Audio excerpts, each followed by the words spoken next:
How to change the sender in Office 365. First of all, you have to add the sender field, which is also known as the show from, and here's the from. By default, it's your own email address.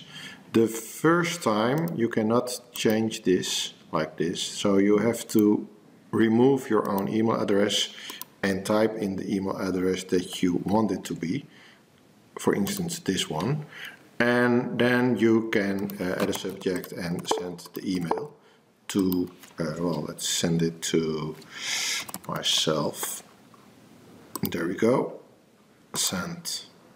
Now it remembers that you did this, so when you send a new email and you choose another sender, show the from field, then it lets you choose which sender address you would like to use.